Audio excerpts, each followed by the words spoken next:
साधारणतः मी 6वीत होतो आणि माझे वडील हे पण शंकर महाराजांचे, चिले महाराजांची सेवा करत होते. हा जो पहिला अनुभव आहे जो महाराजांनी दिलेला, लोक मला बरेच विचारतात की तुमचा काय अनुभव आहे, तुमचा काय अनुभव आहे. सर्वात पहिला अनुभव हा मलाच महाराजांनी दिला. मी आजारी असताना मला हातात घेऊन त्यांनी समाधीवरती अर्पण केलं यशवंतराव महाराजांच्या, आणि त्याच्यानंतर मग वडिलांचा त्यांनी ताब्यात दिलं. तिकडनं मग धनकवडीत त्यांनी आणून समाधीवर ठेवलं. त्यावेळेला मी खूप आजारी होतो जन्मल्यानंतर काही दिवस. ते जे तुम्ही म्हणलात की आध्यात्मिक लिंक कशी आहे, तर एकतर नाशिक गोदावरी काठ, नंतर देव मामलेदार, त्याच्यानंतर यशवंतराव महाराज, शंकर महाराज, चिले महाराज, तो जो वारसा आहे तो ऑटोमॅटिकली तो आला. असं ते लिंक आहे. जी तिथी होती ही पण अमावस्याची तिथी होती आणि चिले महाराज पुण्यतिथी. म्हणजे माझ्या मुलाचा जो जन्म आहे आणि माझा जन्म आहे हा एकाच तिथीला. त्यांच्याकडे बघितलं तुम्ही, बाकीच्या संतांकडे बघा, जर बघितलं तर तुम्हाला एकदम वेगळं हे येतं. पण महाराजांचं जे पहिले जे रूप आहे हे तुम्हाला असं पाहिलं की असं थोडंसं उग्र वाटतं, असं भीती वाटते.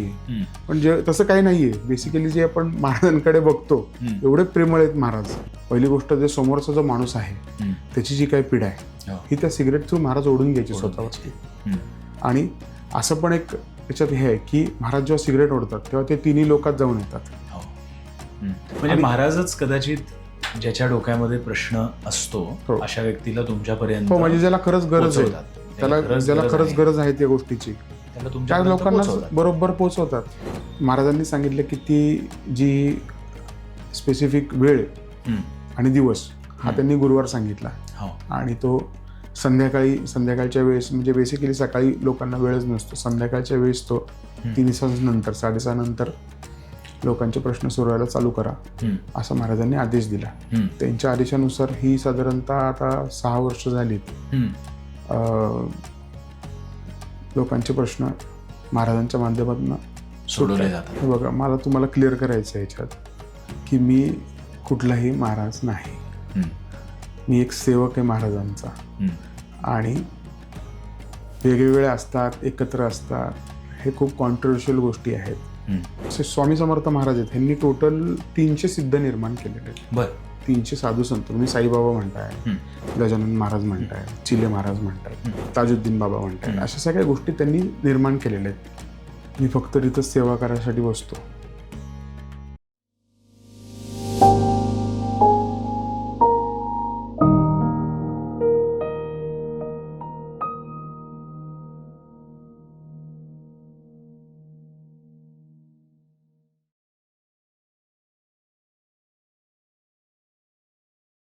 हाय, हॅलो, नमस्कार, वेलकम बॅक टू इनोटॉक्स.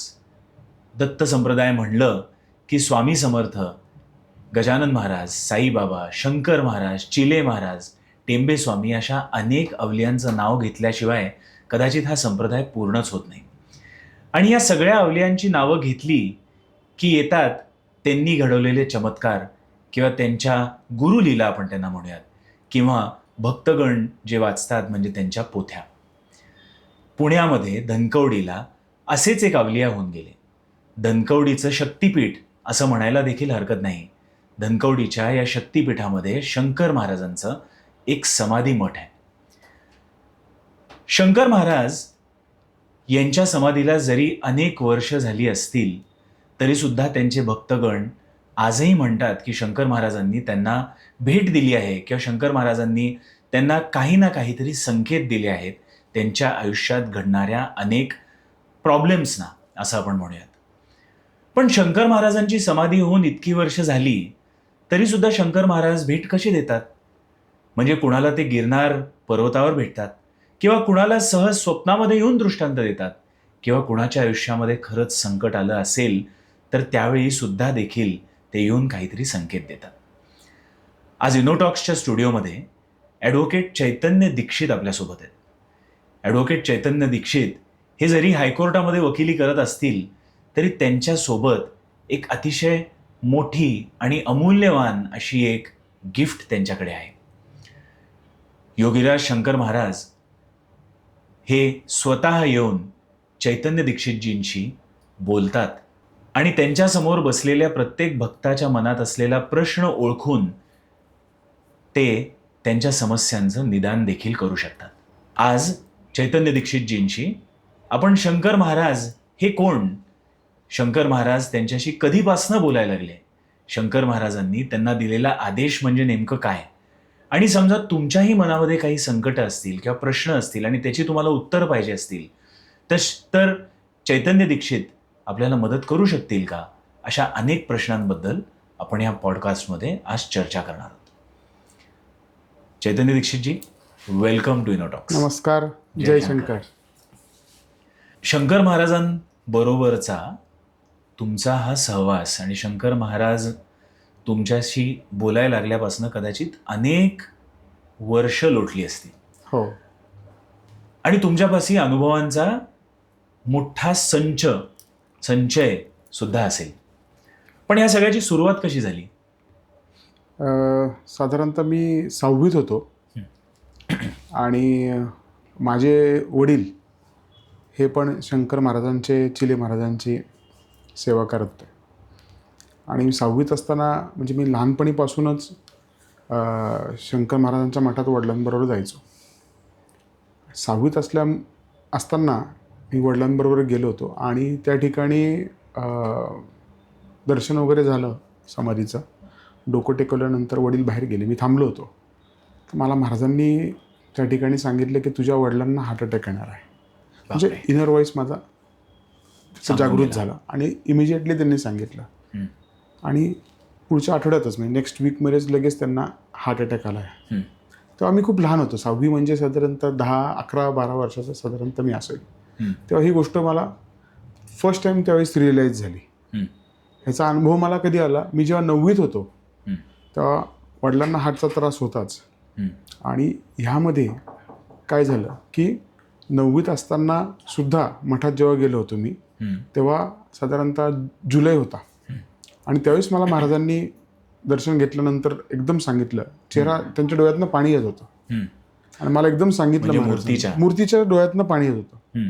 आणि मला सांगितलं महाराजांनी की तुझे वडील हे हार्ट अटॅकनी 1 महिन्याने जाणार आहेत. आणि माझे वडील 17 ऑगस्ट 2000 साली एक्सपायर्ड झाले आणि हार्ट अटॅकनीच गेले. हा जो पहिला अनुभव आहे जो महाराजांनी दिलेला, लोक मला बरेच विचारतात की तुमचा काय अनुभव आहे, तुमचा काय अनुभव आहे. तर सर्वात पहिला अनुभव हा मलाच महाराजांनी दिला. आणि त्याच्यानंतर ह्या गोष्टी मला सुरू झाल्या की कसं काय, म्हणजे लोकांना एक अशी कुतूहलता होती की कसं काय ह्याला कळतं किंवा काय गोष्टी आहेत. तर त्या हे सर्वस्व सरेंडर जो आपण म्हणतो 100% महाराजांवरती असल्यामुळे आणि लहानपणीपासून ते आत्तापर्यंत ज्या काही गोष्टी आपल्या आयुष्यात घडामोडी घडत आहेत किंवा चालल्या आहेत, चांगल्या वाईट होत आहेत, या सगळ्या महाराजांना आपण जाऊन सांगतो.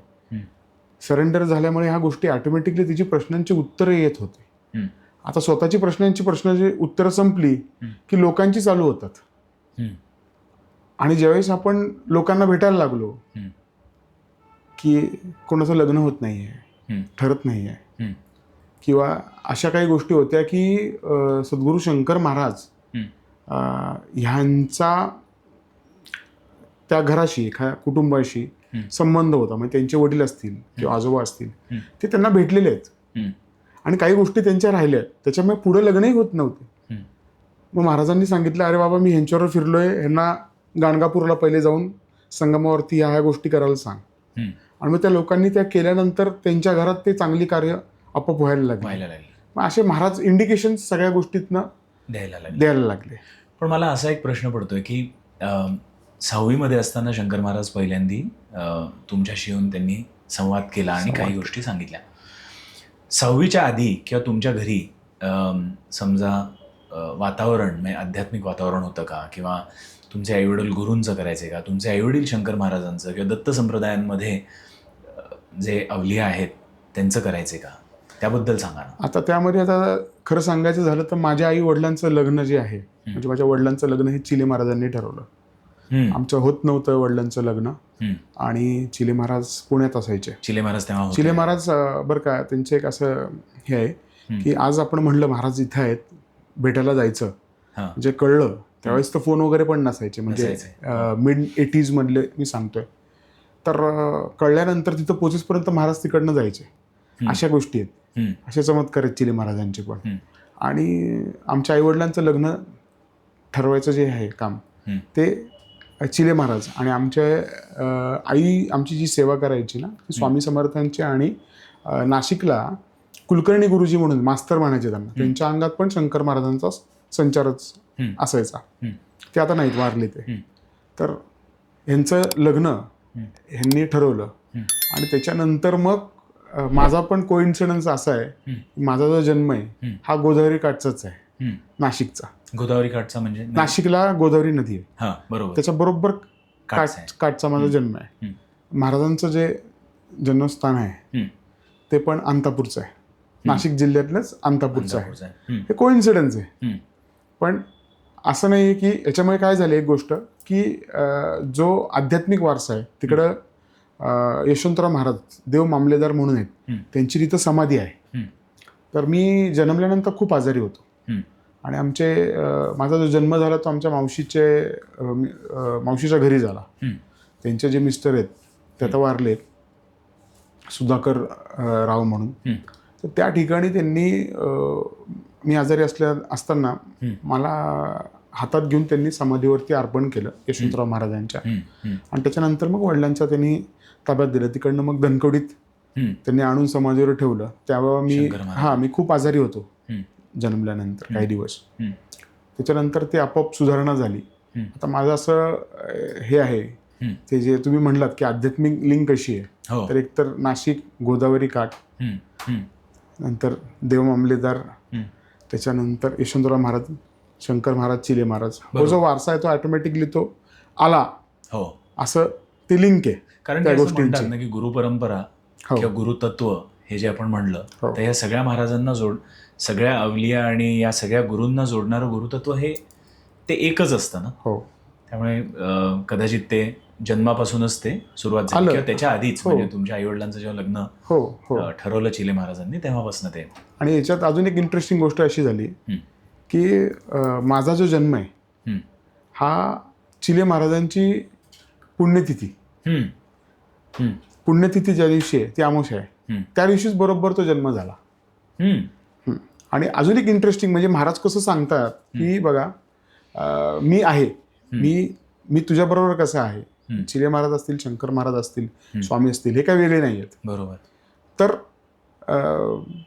तो वास असल्यामुळे चिले महाराजांचा की माझा जो मुलगा आहे, तर माझी जेव्हा बायको प्रेग्नंट होती, 2015 सालची गोष्ट आहे. आणि त्या डॉक्टरांनी त्यांना काहीतरी मे 23 अशी काहीतरी तारीख दिली होती. आणि आम्ही 17 एप्रिलला चेकिंग करायला गेलो होतो, म्हणजे सोनोग्राफी वगैरे होती. डॉक्टर म्हणले खूप वेळ आहे अजून डिलिव्हरीसाठी. आणि त्यावेळेस सोनोग्राफी करून आम्ही आलो आणि झोपलो. म्हणजे त्या दिवशी रात्री ती बाहेर झोपायची की आमच्याकडे 5 कुत्री होती आणि मी आत झोपायचो कुत्री घेऊन सगळे. तर त्यावेळेस 4 वाजता माझ्या बायकोचं वॉटर ब्रेक झालं आणि तिने मला उठवलं की उठ उठ उठ उठ उठ वॉटर ब्रेक झाला. अगं म्हटलं तू असं काय करते, 23 तारीख दिली डॉक्टरांनी, झोप. नाही म्हणे खरंच वॉटर ब्रेक झालं, तू उठ. तिने आंघोळ करून ती रेडी झाली डिलिव्हरीसाठी. अगं म्हटलं वेळ आहे अजून. नाही म्हणे. लगेच ती गेली की कॅलेंडर बघितलं, तर ते कॅलेंडर बघितल्यावर असं जाणवलं तिथे की, म्हणजे जाणवलं काय, तिथं ती तारीख जी होती ही 18 एप्रिल 2015 होती.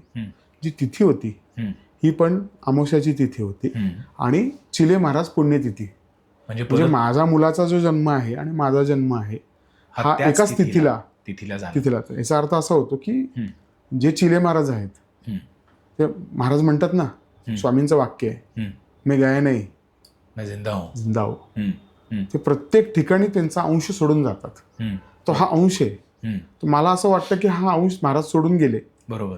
आणि इकडनं ह्या सगळ्या गोष्टी चालू झाल्या. कारण तुम्ही मला जसं विचारता ना कसं चालू झालं, मला पण हे खूप असं क्युरियोसिटी होती, हे मीच का आणि माझ्याबरोबरच का. कारण प्रत्येक आध्यात्मिक माणसाला प्रश्न असतो. बरोबर. आपण थोडी साधक नाही आपण. बरोबर. पण पहिल्या 10 वर्षांमध्ये, म्हणजे 6वीच्या आधी सुद्धा जेव्हा तुम्ही अगदी बालावस्थेतनं मोठे होत होतात तेव्हा तुमच्या आसपासची लोक म्हणायची का की काही वेगळ्या गोष्टी चैतन्यजी नाही दिसत आहेत असं काही नाही असं काही गोष्टी झाल्या नाहीत. अशा काही गोष्टी झाल्या अशा काही गोष्टी झाल्या नाहीत. तुम्ही 6वी मध्ये असताना ते सुरू झालं. हां, गोष्टी कळायला लागल्या. सडनली सगळ्या गोष्टी चालू झाल्या. बरोबर. आणि ते खरं महाराजांचीच कृपा आहे. आपण किती गोष्टी केल्या आपल्या हातात नसतात. ते महाराज सांगतात तशा त्या गोष्टी घडत जातात. असं आहे ते. त्यामुळे आपण त्याच्यावरती आपला काही कुठलाही कंट्रोल नसतो. आणि ऑफकोर्स मी तुमच्या म्हणजे आता आपण पुढे दरबाराबद्दल आणि बऱ्याच गोष्टी आपण बोलणार आहोत आणि त्यावेळेला एकदा मी एकाला घेऊन तुमच्या दरबाराला येत होतो आणि तेव्हा तिथे मला त्यांनी प्रश्न विचारला की अरे शंकर महाराज म्हणजे कोण. आणि स्वामी समर्थ म्हटलं की शंकर महाराजांचं नाव येतच पण खूप जणांना कदाचित शंकर महाराज म्हणजे नेमके कोण असं माहीत नसेल. तर हाच प्रश्न मला मुद्दामून विचारायचा आहे की इतक्या वर्षाच्या या तुमच्या सहवासानंतर अगदी तुमच्या हृदयापासून मी तुम्हाला विचारलं की शंकर महाराज म्हणजे कोण, तर काय उत्तर द्याल तुम्ही? शंकर महाराज हे कैलासपती आहेत. असं आहे की कलियुगातला शंकराचा फिजिकल फॉर्ममधला अवतार म्हणजे शंकर महाराज आहेत. शंकर महाराजांचा जन्म हा नाशिक जिल्ह्यात नाशिक जिल्ह्यामध्ये अंतापूर जे गाव आहे तिथं दावल मल्लिक डोंगरावरती झाला. त्याची स्टोरी सगळ्यांना माहिती आहे पण मी थोडक्यात सांगतो की चिमणाजी नावाचं दाम्पत्य त्या गावात राहायचं. तर शंकराचे खूप मोठे भक्त होते. त्यांच्या स्वप्नामध्ये शंकर आले आणि त्यांना काय होतं की त्यांना मूल नव्हतं. तर त्यावेळेस शंकर त्यांच्या स्वप्नामध्ये आले आणि भगवान शंकराने त्यांना सांगितलं की दावल मल्लिक डोंगरावर तुम्ही जावा आणि तिथं जे बाळ असेल ते घरी आणा आणि त्याचं तुम्ही संगोपन करा. तर पहिल्या दिवशी ते गेले आणि तिथं गेल्यावरती तिथं 2 वाघ होते. नागांच्या भोवती ते बाळ होतं. ते दाम्पत्य घाबरलं आणि परत आले. दुसऱ्या दिवशी परत स्वप्नात शंकरजी त्यांच्या गेले आणि सांगितलं की अरे तुम्ही गेले नाहीत, आणलं नाहीत. ते म्हणले अहो तिथं वाघ होते, नाग होते. त्यांनी सांगितलं कुठलंही बाळ असं जर ठेवलं तर कोणी घेऊन जाईल, तुम्ही जावा आणि घेऊन या. ते उठून घेऊन आले आणि त्यांचं महाराजांचं संगोपन चिमणाजी दाम्पत्यांनी केलं. आणि महाराजांनी अनेक लीला त्या गावात राहून केल्या. वयाच्या 8व्या वर्षी महाराजांनी स्वतःच्या आईला आशीर्वाद दिले की तुला जुळं मूल होईल आणि महाराज पुढं भ्रमंतीला निघून गेले. अशी महाराजांची कथा आहे. महाराजांनी समाधी जी घेतली ही 28 एप्रिल 1947 रोजी आपले धनकवडी इथे महाराजांनी समाधी घेतली. तिकडं त्यावेळी सगळे ती जी जागा आहे महाराजांची ही सुद्धा त्यांनीच निवडली. समाधीसाठी महाराजांनी तिकडे निवडली आणि महाराजांनी तिथे मालपाणी नावाचे ग्रस्त आहेत म्हणजे त्यांची जी जागा होती ती त्यांनी निवडून त्या ठिकाणी समाधी घेतली. तर महाराजांनी अशा अनेक लीला केल्यात म्हणजे समाजासाठी, गोरगरिबांसाठी खूप खूप अशा लीला आहेत महाराजांच्या. आणि त्याचा फायदा आज पण आणि अनुभव आज पण बरेच भक्त घेत असतात. पण महाराजांचं म्हणजे शंकर महाराजांविषयी त्यांचा फोटो बघितला, त्यांची मूर्ती बघितली की त्यांच्या अजानुभाव तर ते असतीलच. हो, अजानुभाव होते. आणि त्यांचं शरीर बाकीच्या महाराजांपेक्षा वेगळं होतं म्हणजे अकराळ विक्राळ असं होतं. अष्टवक्र होते. त्यामुळे ते कसं आहे की आणि त्याची पण काही गोष्ट आहे का? नाही, असं अष्टवक्र जन्मजातच तसंच होतं ते शरीर. आणि काय आहे की त्यांच्याकडे बघितलं तुम्ही बाकीच्या संतांकडे बघा, जर बघितलं तर तुम्हाला एकदम वेगळं हे येतं. पण महाराजांचं जे पहिले जे रूप आहे हे तुम्हाला असं पाहिलं की असं थोडंसं उग्र वाटतं, असं भीती वाटते. पण जे तसं काही नाहीये. बेसिकली जे आपण महाराजांकडे बघतो एवढे प्रेमळ आहेत महाराज. त्यांच्या आई जेवढी प्रेम नाही करू शकत बाळावरती तेवढं ते प्रत्येक भक्तावरती महाराज प्रेम करत असतात. असं महाराजांचं आहे. तर याच्यात मला अजून एक सांगा असं वाटतं की जी मूर्ती आहे बघा धनकवडीत आता त्याच्यावरची पण भाव बदलत असतात. त्याच्यावरती जे पण तुम्ही जर बघितलं ना तर त्याच्यावरती ऑब्झर्व केलं व्यवस्थित तर तुम्हाला प्रत्येक वेळेस गेल्यावरती भाव वेगवेगळे दिसतात महाराजांचे. आणि खूप सुंदर मूर्ती आहे. तशी मूर्ती पूर्ण भारतात काय जगात कुठंच नाहीये. अशा आता लोकांनी भरपूर मूर्त्या केल्या आहेत पण जी धनकवडीत मूर्ती आहे महाराजांची इतकी सुंदर आहे आणि त्याची पण एक गोष्ट अशी आहे की ज्यावेळेस तिथं मूर्ती स्थापन होत होती, ही पण मी ऐकू गोष्ट आहे कारण मी तेव्हा नव्हतो. तर त्यावेळेस जे आपले कारागीर वगैरे होते, तर ते एका माणसाने सांगितलं होतं की जो दगड वगैरे आहे राजस्थान वगैरे आणला वगैरे असा, आणि ते कारागीर जे आहेत तर ते कारागिरांकडनं काम करून घ्यायला एक माणूस होता तिथे, आणि जसं ते काम पूर्ण झालं त्यानंतर तो माणूस तिथं कधी दिसलाच नाही. म्हणजे असं समज आहे की महाराजांनी स्वतःने उभारून काम करून घेतलंय. आणि अशी पण एक गोष्ट आहे, मी आज म्हणजे आपल्या एपिसोडसाठी तयारी करताना ती वाचण्यात आली की महाराजांनी समाधी घेतल्यावरती जॅपनीज लोक काही धनकवडीला आली होती, आणि त्या जॅपनीज लोकांनी महाराजांकडे बघितलं आणि ते म्हणले या माणसाने समाधी घेतली, हो असं कसं असेल, ते तर आत्ता अजूनही जपानमध्ये त्यांचं कार्य सुरू आहे. हो, त्यामुळे असे अनेक ठिकाणी महाराज त्यावेळेला सुद्धा समाधी नंतर सुद्धा दिसत होते. हो, लोकांना किंवा अजूनही दिसतात, जपानमध्ये दिसतात. नंतर वेगवेगळ्या ठिकाणी आहेत. आता काही लोकांना ते म्हणजे महाराजांची वेगवेगळे नाव आहेत वेगवेगळ्या ठिकाणावरती. तर जॉन साहेब म्हणतात त्यांना काही ठिकाणी, तर काही ठिकाणी त्यांना नूर मोहम्मद म्हणलेलं आहे. असे वेगवेगळे त्यांची तिथं नाव आहेत. आणि महाराजांना ज्यावेळेस महाराज प्रकट झाले म्हणजे अशा ठिकाणी, तर महाराजांकडे अशी शक्ती होती की ते एका ठिकाणी जेव्हा असतील त्या दुसऱ्या ठिकाणी ते प्रकट होत होते. अशी महाराजांकडे ती शक्ती होती आणि त्याचा ते वापर करायचे. जसं तुम्ही म्हणालात ना की महाराजांना एकदा पहिल्यांदा बघितलं फोटोमध्ये किंवा मूर्तीमध्ये तर ते महाराज उग्र दिसतात, तसंच असं माझं मत नाहीये, असं लोकांचं मत आहे. नाही, आणि ही खरी गोष्ट आहे. म्हणजे जेव्हा लोक महाराजांचा एखादा फोटो बघतात तेव्हा त्यांना दिसतं की अरे महाराजांचे डोळे वेगळे आहेत बाकीच्या संतांपेक्षा, किंवा काही जण म्हणतात महाराजांना सिगरेट आवडते किंवा महाराजांना दारू आवडते. तर ह्याचंही काहीतरी वेगळं कारण असणार आहे. आता सिगरेट का लावली जाते म्हणजे जेव्हा महाराज होते तेव्हा सिगरेट ते आणायला सांगायचे. कोणाचं तरी काहीतरी काम असेल ते होत नसेल तर त्याच्यात दोन गोष्टी आहेत की पहिली गोष्ट जे समोरचा जो माणूस आहे त्याची जी काही पिढा आहे ही त्या सिगरेट थ्रू महाराज ओढून घ्यायची स्वतःवरती. आणि असं पण एक त्याच्यात हे आहे की महाराज जेव्हा सिगरेट ओढतात तेव्हा ते तिन्ही लोकात जाऊन येतात, त्यासाठी ते सिगरेट ओढतात. तर लोकांचा एक गैरसमज आहे की तिथं ते सिगरेटच प्यायचे, सिगरेटचाच प्रसाद, तर तसं नाही येते. म्हणजे प्रत्येक जण लावतो त्याचं काहीतरी महाराजांनी आदेश दिल्यानंतरच ती गोष्ट ती घडायची. बरोबर, त्यांच्या हातून.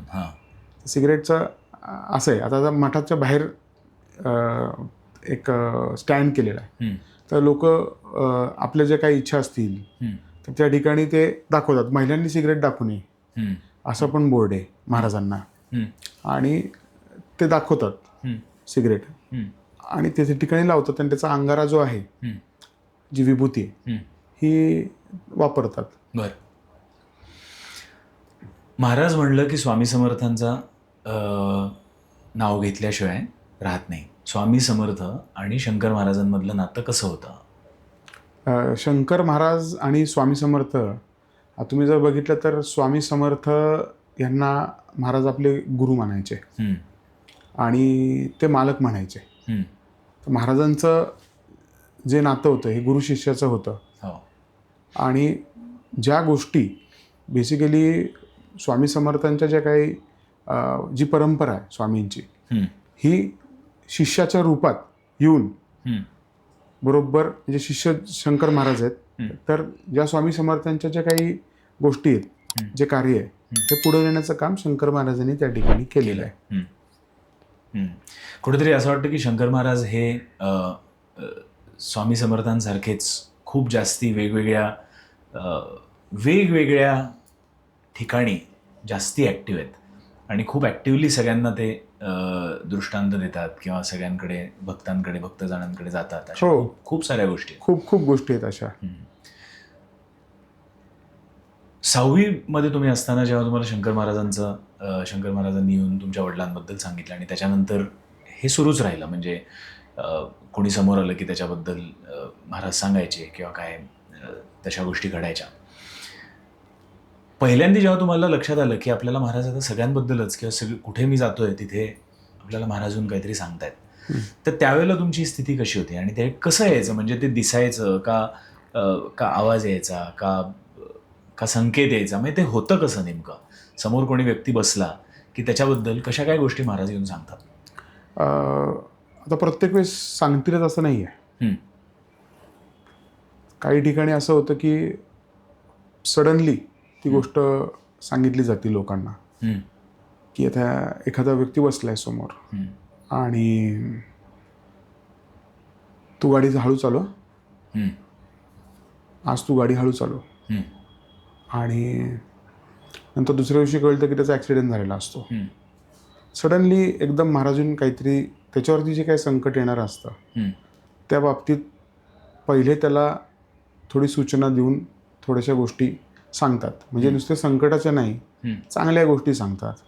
तुझं लग्न ठरणार आहे अशाही गोष्टी सांगतात लोकांना.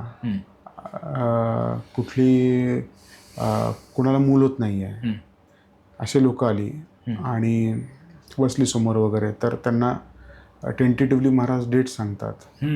नंतर कोण प्रेग्नंट आहे, म्हणजे आता असं बऱ्याच गोष्टी अनुभव आहेत माझ्या ह्याच्यात की ज्यावेळेस बैठकीला बसतो समोर आणि महिला आणि नवरा बायको बसलेल्या असतात, त्याचा प्रश्न काहीतरी वेगळा असतो, तर तो प्रश्न ॲटोमॅटिकली महाराज बायपास करतात आणि सांगतात की अरे तुझी जी पत्नी ही प्रेग्नंट आहे. आणि त्याला पण ते माहिती नसतं आणि तिला पण ती गोष्ट तोपर्यंत माहिती नसते. पण महाराजांनी तेव्हा सांगितली असते त्याच्यानंतर ती आठवडाभर किंवा 15 दिवसानंतर ती ऑटोमॅटिकली कन्फर्म होती की तसं आहे, ती तसं आहे म्हणून. आणि ते सांगतात फोन करून की तुम्ही जे आम्हाला सांगितलं होतं ते खरंच झालंय तसंच. म्हणजे मी सांगतो म्हणजे महाराजच सांगतात त्यांना. बरोबर. असे बरेच अनुभव आहेत की त्या ठिकाणी महाराजांनी सांगितली ती गोष्ट आणि ती घडली आहे. अशी एक कुठली तरी गोष्ट सांगा की जिथे हे पहिल्या दिवसांमध्ये म्हणजे दरबारापर्यंत आपण अजून यायचं आहे, पण जेव्हा तुम्हाला समजलं की हे महाराजून आपल्याला सांगतायत आणि त्यावेळेला तुम्ही कोणाला तरी गाईड केलं होतं किंवा महाराजांनी तुमच्या थ्रू गाईड केलं होतं, अशी एखादी गोष्ट आठवत असेल तर सांगा की. इनिशियल स्टेजला असं काय खरं सांगायचं झालं ना तर कॉलेज डेजपर्यंत त्याची जाणीव नव्हती मला. म्हणजे हे आता प्रत्येकाचं इंट्युशन असतं प्रत्येकाला, पण कॉलेज दिवसापर्यंत अशी ती जाणीव नव्हती नंतर की आपल्याकडे असं काही आहे किंवा आपल्या काही समजतंय.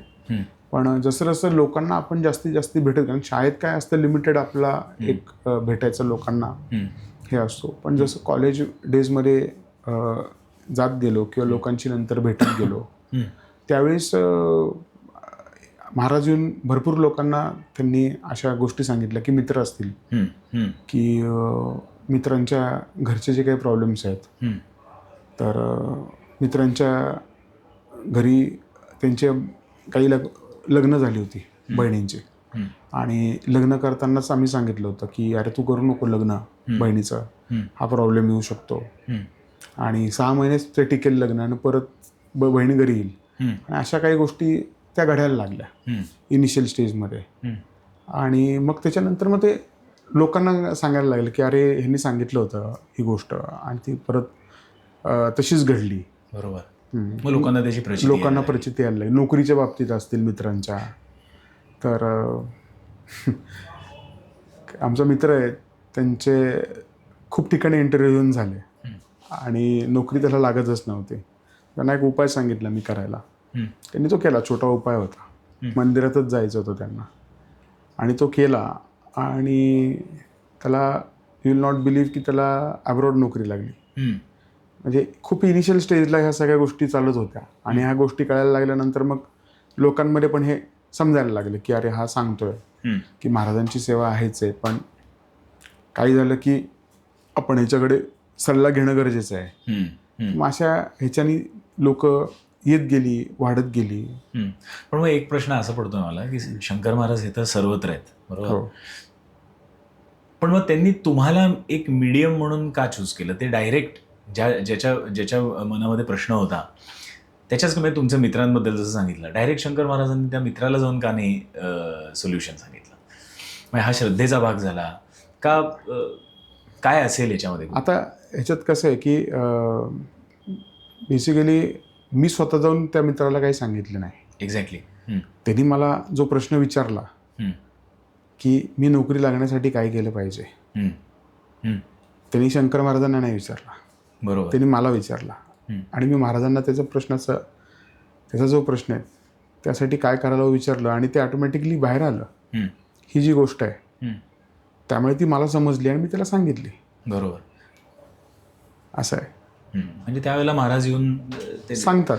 म्हणजे महाराजच कदाचित ज्याच्या डोक्यामध्ये प्रश्न असतो हो. अशा व्यक्तीला तुमच्यापर्यंत, हो, म्हणजे ज्याला खरंच गरज आहे, ज्याला खरंच गरज आहे त्या गोष्टीची, त्याला त्या तुमच्या लोकांना बरोबर पोहोचवतात. याच्यामध्ये कुठेतरी कर्माचा सुद्धा भाग येतो का? कारण की आता आमच्या पॉडकास्टमध्ये मागच्या एका एपिसोडमध्ये डॉक्टर मीता शाह आल्या होत्या. डॉक्टर मीता शाहांनी असं सांगितलं की ते एंजल हिलिंग आणि अशा गोष्टी सुद्धा करतात. तर त्या म्हणाल्या होत्या की जेव्हा माझ्यासमोर येणाऱ्या व्यक्तीच्या प्रॉब्लेम सॉल्व्ह होण्याची वेळ आलेली असते तेव्हा तो माझ्याकडे येतो. म्हणजे प्रश्नाचं उत्तर मिळण्याची जोपर्यंत वेळ आलेली नसते तोपर्यंत प्रश्न हा कोण सोडवेल अशी व्यक्तीसुद्धा त्यांच्यासमोर येत नाही. तुम्ही दिलेल्या या गायडन्समधनं तुम्हाला असं वाटतं का की इथे कर्माचा कुठेतरी भाग येतो, की त्याच्या कर्मामध्ये समजा ते सफर करण्याचंच असेल तर तोपर्यंत तो तुम्हाला भेटतच नाही, पण जेव्हा त्याचा सुटका होण्याची जेव्हा वेळ आलेली असते तेव्हा तो तुमच्याद्वारे महाराजांपर्यंत पोचतो? हो, 100% खरं आहे. असं होतं. महाराज ठरवतात की कुठल्या व्यक्तीला आपल्याला भेटवायचं आहे. आपण नाही जाऊन कुणाकडे सांगू शकत की तेजस तुझं आज असं होणार आहे किंवा सप्तेश आज असं होणार आहे. आपण असं नाही सांगू शकत. आपण महाराज जेव्हा आपल्याला भेटवतात, ती भेट घडवतात, त्यावेळेस ती गोष्ट त्याच्या साठी ती घडते असं मला वाटतं. घडायची असते. आणि कर्माचा जो तुम्ही म्हटलं तर खूप मोठा सिद्धांत आहे तो. जसं आपण करतो तसंच फेडतोय. म्हणजे माझ्या वकिलीच्या ह्याच्यात तुम्हाला एक गोष्ट सांगण्याची वाटते मला याच्यात, की मी एक केस लढत होतो 304ची. आरोपी 304 होता की त्यामध्ये काय झालं होतं की जो ड्रायव्हर आहे त्यांनी ॲक्सिडेंटनी डेथ केली होती एकाची, एक लहान मुलगी 3 वर्षाची. तर तो एक डंपर चालवत होता, एका कंपनीत कामाला होता क्रशरच्या, आणि डंपर चालवत होता. आणि तिथं कामावरती असलेलीच जिथं फॅमिलीज राहतात तिथं लहान मुलगी होती. त्या लहान मुलीच्या इथे म्हणजे ती दिसली नाही त्याला, आणि त्यांनी स्टार्टर मारला डिझेल भरल्यानंतर आणि ती मुलगी त्या ट्रकखाली गेली. त्याच्यानंतर ती FIR वगैरे झाली, सगळ्या गोष्टी झाल्या. तर काही वर्षानंतर, म्हणजे 2013ची गोष्ट आहे, म्हणजे काही वर्षानंतर जो ड्रायव्हर होता त्याची मुलगी कॉलेजमधनं परत येत होती. आणि कॉलेजमधनं घरी परत येत असताना, म्हणजे साधारणतः ती 11वी-12वीत असेल, वयात आलेली मुलगी, तिला डंपरनीच उडवलं आणि तिचा जागीच मृत्यू झाला. हे कर्म आहे. म्हणजे मागे ते त्यांनी केलेलं कर्म ते ऑटोमॅटिकली फेडलं. आता अजून ती केस चालू आहे, तर निकाल काही जरी लागला तरी ऑलरेडी त्याला त्याची शिक्षा कर्माने दिलेली आहे. अशा गोष्टी आहेत त्या सगळ्या. म्हणजे कुठेतरी या कर्माच्या सिद्धांतानीच या सगळ्या गोष्टी घडत आहेत आपल्या आयुष्यामध्ये येतात. आणि बरीच लोक म्हणतात ना की तुम्ही जो प्रश्न मला विचारला की त्या कर्माच्या ह्याच्यातनंच या गोष्टी होतात का, बेसिकली काय आहे की जसं सरेंडरनेस आहे, म्हणजे आपण जेव्हा कुठलीही साधना करतो, कुठल्याही महाराजांची असो, तर शंकर महाराजांची मी करतो, त्यावेळी सरेंडरनेस खूप महत्त्वाचं आहे. जिथं शंका आली तिथं ती गोष्ट होत नाही. बरोबर. 100% आपला महाराजांवरती विश्वास पाहिजे त्या गोष्टीवरती. बरोबर. आणि मग ती महाराजच ती गोष्ट करून घेतात आणि ते भोग आहेत ते आपोआप कमी होतात. तुम्ही जे म्हटलं ना, वेळ येणं खूप गरजेचं आहे. सबसे बलवान क्या आहे तो समय आहे. तर ह्यामध्ये तुम्ही जर बघितलं तर महाराज, आपण जेव्हा ही सेवा करतोय तर एखाद्याला त्याची जी इंटेन्सिटी कुठल्या भोग भोगायची हे आपोआप कमी करून टाकतात. मग ते भोग संपतात का? ते संपतात, पण जे भोग भोगताना जो त्रास आहे, ही जेव्हा आपण सेवा करत जातो ते ऑटोमॅटिकली तिची इंटेन्सिटी कमी होऊन जाते. आणि तुम्ही जे सरेंडर म्हणालात की सरेंडर झाल्याशिवाय समजा मनामध्ये शंका असेल तर महाराज सुद्धा तुम्हाला मदत करू शकत नाहीत असं हो. आता म्हणालात. पण सरेंडर पर्यंतचा रस्ता हा कदाचित प्रार्थने थ्रू होतो. हो, प्रार्थने थ्रू होतो. प्रार्थनेमध्ये प्रचंड शक्ती आहे असं म्हणणं आहे खूप तुमचं? खूप खूप ताकद आहे, प्रार्थनेमध्येच ताकद आहे. हं, अशा माझ्याकडे येणाऱ्या म्हणजे काही काही ICU मधल्या केसेस आहेत. हं, आणि म्हणजे एक अशी केस होती की आमचे आलेले मित्र आहेत, त्यांचा मुलगा हा ICU मध्ये दिनानाथ मंगेशकरला ॲडमिट होता. हं, बेसिकली तो डेंग्यूसाठी ॲडमिट झाला होता. जनरल वॉर्डमधनं तब्येत डिटरेट होत होत तो ICU पर्यंत गेला. हं, आणि तेव्हा डॉक्टरांनी सांगितलं होतं की त्याच्या खूप म्हणजे चान्सेस आहेत त्याचा कमी आहेत. हं, त्यावेळेस म्हणजे मला फोन आला बाकीच्या मित्रांचा की असं अशी गोष्ट झालेली आहे. हं, तर महाराज म्हणले ताबडतोब जा.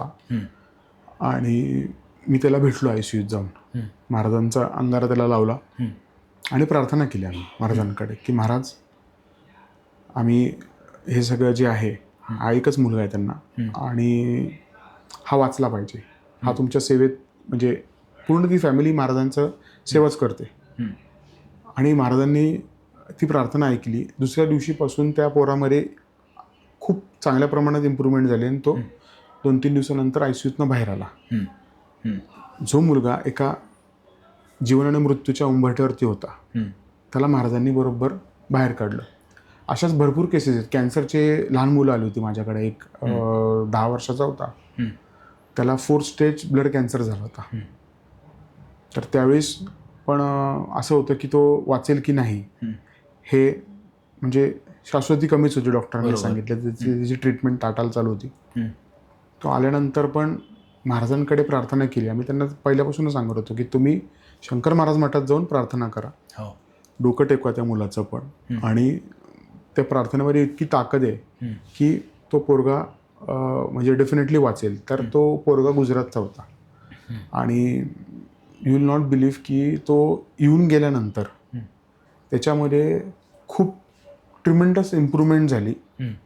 आणि तो आज पोरगा त्या ठणठणीत बरं आहे. कॅन्सरमधनं बाहेर येऊन ठणठणीत बरा आहे. हं, हं. म्हणजे ते आपण म्हणतो ना की प्रार्थनेची ताकद, हो, ती ही प्रार्थनेची ताकद आहे. बरोबर. महाराजांसमोर किंवा कुठल्याही स्वामी समर्थांसमोर किंवा कुठल्याही आपल्या आवडत्या देवासमोर प्रार्थना करताना कशी करावी बरं मग, की जेणेकरून ते दैवत ती प्रार्थना ऐकेल?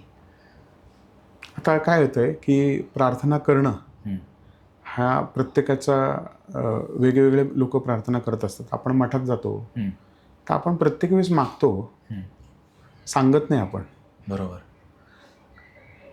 हे फार महत्त्वाचं आहे की आपण सांगणं गेलं पाहिजे. हं, प्रत्येक वेळेस मागायला जायची गरज नाही आहे.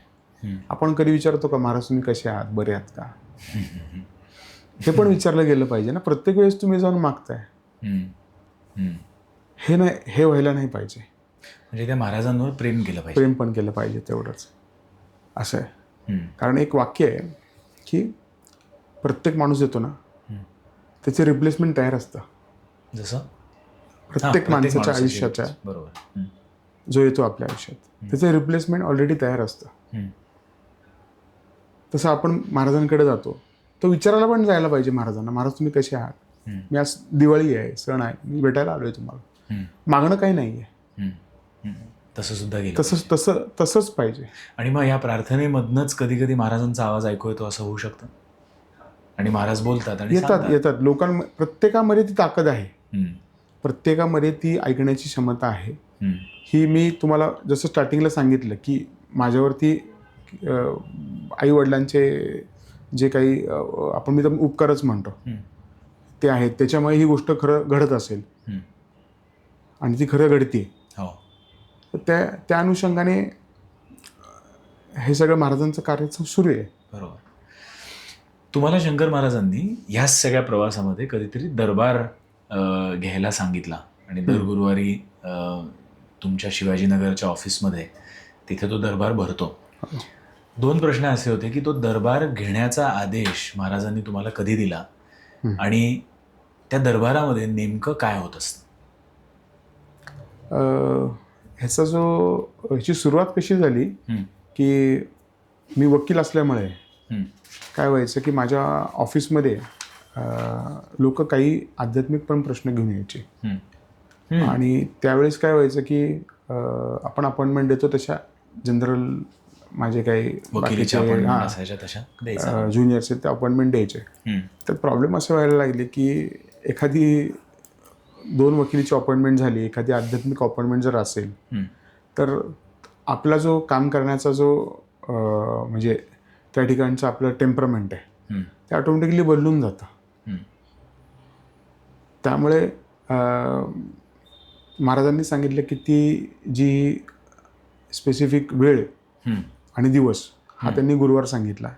आणि तो संध्याकाळच्या वेळेस, म्हणजे बेसिकली सकाळी लोकांना वेळच नसतो, संध्याकाळच्या वेळेस तो 3:30 नंतर 6:30 नंतर लोकांचे प्रश्न सोडवायला चालू करा असा महाराजांनी आदेश दिला. त्यांच्या आदेशानुसार ही साधारणतः आता 6 वर्ष झालीत लोकांचे प्रश्न महाराजांच्या माध्यमातून सोडवले जातात. मग त्या दरबाराच्या दिवशी म्हणजे मी अनुभव घेतलाय की तिथे संध्याकाळी 6-6:30 वाजले की धूप लावला जातो, भजनं केली जातात आणि भजनं केल्यानंतर तुम्ही तिथे महाराजांच्या त्या सुंदर फोटोच्या जवळ तिथे तुम्ही बसता. त्यावेळेला चैतन्य दीक्षित आणि महाराज हे वेगवेगळे असतात का एकरूपच झालेले जणू असतात ते? हे बघा, मला तुम्हाला क्लिअर करायचं आहे याच्यात की मी कुठलाही महाराज नाही. मी एक सेवक आहे महाराजांचा. आणि वेगवेगळे असतात, एकत्र असतात, हे खूप कॉन्ट्रोवर्शियल गोष्टी आहेत. मी फक्त तिथं सेवा करायसाठी बसतो. बरोबर. आपल्या समाजामध्ये खूप खूप गरीब लोक आहेत, खूप खूप त्रासलेली लोक आहेत सगळीकडे. त्यांना कुठेच मार्ग काही गोष्टींमध्ये मिळत नसतो. आणि त्या माध्यमातून महाराज त्यांचे प्रश्न सोडवतात. असंख्य प्रश्न लोकांना आहेत, आपण ते विचारही करू शकत नाही. अशी एखादी केस सांगा ना की जे तुमच्या समोर येऊन बसले. मी संपवतो हा तुम्ही सांगितलेला प्रश्न. त्याच्यामुळे तुम्ही जे म्हणताय की महाराज असतात तुमच्यात किंवा हे, तर मी महाराज नाही, मी सेवक आहे महाराजांचा. आणि महाराज ते काम माझ्याकडनं करून घेतात असं आहे. मग त्यावेळेला या दरबाराच्या दरम्यान घडलेली एखादी गोष्ट की जसं तुम्ही म्हणालात की समाजामध्ये खरंच खूप प्रश्न आणि अनेक दुःख अशी लोकांमध्ये आहेत आणि ते तुमच्या समोर येऊन बसतात आणि तुम्ही महाराजांचे सेवक म्हणून महाराजांनी दिलेला गायडन्स, अशी एखादी केस सांगा की जी तुम्ही विसरूच शकत नाही. अशा असंख्य केसेस आहेत. म्हणजे स्टार्टिंग छोट्या जर सांगितल्या गेल्या तर मुलांबद्दलचे खूप विषय असतात की 10वीला कोणतरी आहे, 12वीला कोणतरी आहे आणि ते येतात दर्शनाला की पेपर चांगले जाऊ देत, हे जाऊ देत. महाराज त्यांना प्रसाद देतात आणि त्या मुलांना बाहेर काढतात. त्यांच्या आईवडिलांना सांगतात की तुमच्या पोराला किती मार्क पडणार आहेत आणि तेवढेच मार्क पडतात. आता आमच्याकडे आले होते, एक मुलगी आली होती. तर तिच्या डोक्यात होतं की आर्किटेक्चर करावं आणि का इंजिनिअरिंग करावं, अशा गोष्टी होत्या. म्हणजे मला काही माहिती नव्हतं. ती दरबारातून बसल्या डायरेक्ट महाराजांनी तिला सांगून टाकलं की तू इंजिनिअरिंग करायचं आहेस आणि ते पण कॉम्प्युटर इंजिनिअरिंग करायचं आहेस असं डायरेक्ट तिला सांगून टाकलं. आणि यू विल नॉट बिलीव्ह, ती 10वीच्या परीक्षेनंतर तिला MITला डिप्लोमाला कॉम्प्युटरचं सीट मिळालं. म्हणजे हा पण एक चमत्कार आहे त्यातला. म्हणजे त्यांच्या घरचे आईवडील पण एकदम शॉकमध्ये गेले की हे असं कसं काय सगळ्या गोष्टी घडल्या. तर महाराजांनी सांगितलं त्या गोष्टी आपोआप घडतात. असंच शिक्षणाबाबतीत आमचे जिथं माझ्यावर काम करतात त्यांची मुलगी पण 10वीला होती. 4-5 वर्ष झाली असतील त्या गोष्टीला. आणि त्यांनी मला विचारलं, अरे रिझल्ट आहे? अरे मी म्हटलं काही काळजी करू नको, तिला एवढेच टक्के पडणार आहेत. आणि बरोबर बहुतेक माझ्या अंदाजे 83 काहीतरी % होते आणि तिला बरोबर 83%च म्हणले. ते अशा महाराज खूप गोष्टी सांगून जातात, त्या गोष्टी बरोबर होतात. तसंच हा एज्युकेशनचा एक पार्ट झाला. फॅमिली प्रॉब्लेम्स पण खूप आहेत या समाजामध्ये. नवरा बायकोंचे खूप मेजर प्रॉब्लेम आहेत. नंतर लग्न होत नाहीत, हा पण एक मेजर प्रॉब्लेम आहे. किंवा आजकाल डिवोर्सेस हा एक मोठा डिवोर्सचा पण खूप मोठा प्रकार आहे. हं. याच्यात अशी एक समस्या होती माझ्याकडे एक आलेली. हं. एक मुलगा होता, त्याचं लग्नच होत नव्हतं. हं. आणि तो आला माझ्याकडे, म्हणजे दरबारात आला, बसला. हं. त्यावेळेस त्याला सांगितलं की त्यांनी सांगितलं माझा लग्नाचा प्रश्न असा आहे. हं. तर त्याला सांगितलं धनकोडीत जात जा, दर्शन वगैरे आठवड्याला त्याला सांगितलं करायला, चालू केलं त्यांनी करायला. हं. आणि त्यानंतर त्यांनी सांगितलं की एका मुलीचा मला त्यांनी फोटो दाखवला, स्थळ आलं त्याला आपोआप. हं. स्थळ आल्यानंतर मी ते बघितलं, फोटो वगैरे सगळं बघितला. आणि मी म्हटलं अरे तू लग्न करतोयस तर थोडं जरा थांब, गडबड करू नको, लग्न करायला घाई करू नको. मला थोडं त्या मुलीमध्ये काहीतरी वेगळं वाटतंय, थोडं मेंटली अनस्टेबल आहे ती. मी इथपर्यंत त्याला सांगितलं सगळ्या गोष्टी. त्यांनी मला लगेच सांगितलं अहो दादा मी तर पत्रिका पण छापल्या आहेत, मी फक्त दाखवायला आलोय तुम्हाला की हे बघा मी लग्न करतोय. मी म्हटलं थोडं जरा थांब, आईला बोलव, कारण ते घरचे चांगले माझ्या ओळखीचे आहेत, बोलून घे. नाही म्हणे पत्रिका छापल्यात, आता ठरलंय सगळं, तुम्ही फक्त लग्नाला या. मी म्हटलं ठीक आहे. आणि तो गेला. मी बसलो. मला खूप त्यावेळेस अनइझी झालं की काहीतरी वेगळं आहे, संकेत मिळाला, असं काही नाही आहे. ठीक आहे म्हटलं, होती आहे गोष्ट, होऊन जाऊ दे. लग्न झालं आणि तिसऱ्या दिवशी त्या पोरीला त्यांनी घरी आणलं. तर त्यावेळेस त्यांना कळलं की ती पोरगीला स्किझोफ्रेनिया आहे. अरे बापरे. कारण इकडं सासरी आल्यानंतर त्या गोळ्या बंद झाल्या होत्या पुढच्या, आणि त्याच्यानंतर ते माझ्याकडे आले परत. अरे बापरे. तेव्हा मी त्यांना सांगितलं होतं की तुम्हाला महाराजांनी इंडिकेशन ऑलरेडी दिलं होतं की तुम्ही ते लग्न थोडंसं थांबा, चौकशी करून करा. आणि ते न केल्यानंतर ही ती गोष्ट त्यांच्या आयुष्यात घडली गेली. मग अशा केसमध्ये महाराजांनी काय संकेत दिला? कारण की ते परत आले होते ना तुमच्याकडे. हो, पण मग त्यांनी नंतर लिगली तो घटस्फोट घेतला आणि मोकळे झाले. कारण काय होतं की ती मेंटलीच अनस्टेबल असल्यामुळे त्या पुढं गोष्टी होऊ शकत नव्हत्या. आता गंमतशीर गोष्ट म्हणजे माझा एक मित्र आहे, तो पण आला होता दरबारात आणि त्याचं लग्न होत नव्हतं. कारण आता कसं असतं की ग्रुपमध्ये सगळ्यांची झाली आणि तो एकटाच राहिला की ते आरडाओरड सुरू होती घरी, अरे सगळ्यांची झाली, तुझंच नाही झालं. आणि मजेशीर गोष्ट म्हणजे त्याला मठात जायला सांगितलं होतं आणि काही गोष्टी सांगितल्या त्या करायला. तो मठात जायचा बरं का, आणि मला महाराज सांगायचे अरे तो मठात जातोय पण तो मठाच्या बाहेरनच दर्शन घेतोय. तो असंच आला 1.5 महिन्यानंतर, अरे काहीच होत नाही, बघ ना होत नाही, तू जातोय का म्हटलं मठात? हो मी जातोय. दर्शन कसं घेतोय ना, विचार म्हणे. आम्ही जातो, 2-4 त्याचे मित्र होते, जातोय म्हणे आम्ही. म्हटलं अरे तू आज जातोय का मठात? नाही गर्दी असते मठात, अरे मी बाहेरनं दर्शन घेतोय. म्हटलं तुझं पण लग्न बाहेरनंच होणार आहे. असं नाही होणार लग्न. म्हटलं म्हणजे म्हटलं तुला काय सांगितलंय? मठात जायला सांगितलं ना, डोकं टेकवायला सांगितलं समाधीवर. म्हणला बरं ठीक आहे मी जात जाईल. तो जायला चालू झालं. साधारणतः तो माझ्याकडे आला होता नोव्हेंबर महिन्यात, नोव्हेंबर असं मिड नोव्हेंबरमध्ये.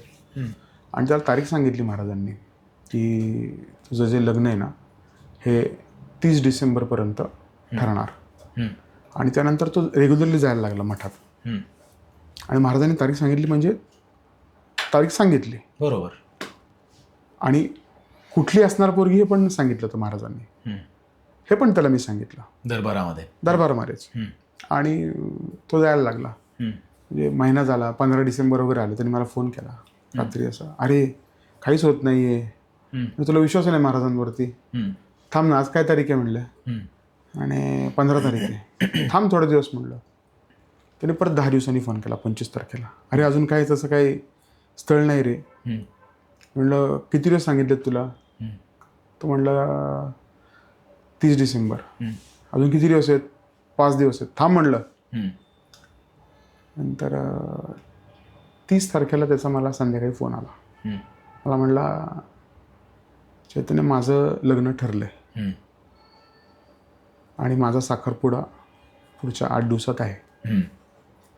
म्हणजे महाराजांनी त्याला ती तारीख आणि हे पण सांगितलं त्यांनी की ती जी मुलगी होती ती कुठं राहणारी होती, कुठल्या एरियात राहणार होती त्या एरियातनंच त्याला ती स्थळ आलं. बरोबर. मगाशी आपण प्रार्थनेबाबतीत बोललो आणि तुम्ही आहात तर तुमच्या मित्राची गोष्ट सांगितली की तो दर्शन घ्यायचा तर बाहेर न घ्यायचा. कधी कधी असं पण होतं ना की भक्तजण जातात समाधी मंदिरामध्ये जातात आणि मंदिरामध्ये अशाच वेळेला जाऊन पोचतात ज्या वेळेला तिथे आरती सुरू होणार असते आणि तिथे ते पोचतात आणि आरती सुरू होते. आरतीच्या वेळेला मी असं ऐकलं होतं, असं म्हणतात की त्यावेळेला समाधी मंदिरामध्ये समजा एखादी आरती असेल तर तिथे ते महाराज खरंच त्या चेतनेमध्ये तिथे येऊन दर्शन देत असतात. ही गोष्ट खरी आहे? हो, महाराज असतातच तिथे. आरतीच्या वेळेस 100% महाराज तिथे असतात. म्हणजे मला तुम्हाला सगळ्यांना सांगायला एक आवडेल एक गोष्ट त्याच्यातली, आठवली तर मी सांगतो की शंकर महाराज मठामध्ये जिथं वडाचं झाड आहे, आता थोडं मठाचं स्वरूप बदललंय. म्हणजे प्रदक्षिणा मारता येत नाही आहे, अजून सगळीकडे बंदिस्त केलेलं आहे, जाळ्या लावल्या आहेत वगैरे. तर त्या वडाच्या झाडाखाली पादुका आहेत मार्बलच्या. तर असं तिथं म्हटलं जातं की महाराज तिथे दर शनिवारी सकाळी 11 वाजेपर्यंत, म्हणजे सकाळी जेव्हा मठ उघडतो त्यापासून 11 वाजेपर्यंत तिथं असतात, दर शनिवारी असतात. बरं. आणि असं समजायचं की तुम्ही तुमचा एक प्रश्न तिकडे घेऊन जायचा, तिथं तुम्ही हात टेकवायचे. आता डोकं टेकू शकत नाही, हात तिथं टेकतात, खाली डोकं टेकवा तुम्ही. डोकं टेकून तुम्ही तुमचा एकच प्रश्न महाराजांना मनोमनाने सांगा. त्याचं उत्तर बरोबर तुम्हाला मिळेल आणि तो प्रश्न सॉल्व्ह पण होतो. पण ते उत्तर कसं मिळतं मग? त्याच वेळेला मिळतं? नाही, त्याचा तुम्हाला अनुभव होतो त्या गोष्टीचा. प्रत्येक साधकाला अनुभव येतो. असे बरेच लोकांना अनुभव आहेत त्या ठिकाणचे. आणि तिथं महाराज बसलेले आहेत, विराजमान आहेत त्या ठिकाणी. आणि शनिवारीच बसतात बरोबर त्या ठिकाणी. अष्टमीला महाराज असतातच, अमावस्या पौर्णिमेला पण महाराज खूप ॲक्टिव्ह असतात. आणि शनिवारचा जो दिवस आहे त्या ठिकाणी त्यांचं असं तर ते असतातच तिथे. पण अशी तिथं म्हण आहे की तिथं त्या विहीर आहे, विहिरीच्या बाजूला वडाचं झाड आहे, तिथं महाराज बसून आपले प्रश्न सोडवतात. काही जण असंही म्हणतात की महाराजांनीच त्यांना स्वतः सांगितलंय की मी हनुमानाचं रूप आहे. हो, तुम्ही आज म्हणालात की महाराज शंकराचं पण रूप आहे. महाराज दत्त अवतार सुद्धा आहेत. हो. तर नेमके महाराज कोण आहेत? हे बघा काय आहे की अशी ह्याच्यात समज असा आहे की महाराज कलियुगामध्ये त्यांचा हा जो अवतार आहे, तर महाराजांनी स्वामी समर्थ महाराज आहेत, ह्यांनी टोटल 300 सिद्ध निर्माण केलेले आहेत. 300 साधू संत. तुम्ही साईबाबा म्हणताय, गजानन महाराज म्हणताय, चिले महाराज म्हणताय, पीर पण आहेत, ताजुद्दीन बाबा म्हणताय. अशा सगळ्या गोष्टी त्यांनी निर्माण केलेल्या आहेत आणि प्रत्येकाला वेगवेगळ्या ठिकाणी त्यांनी हे केलं आहे.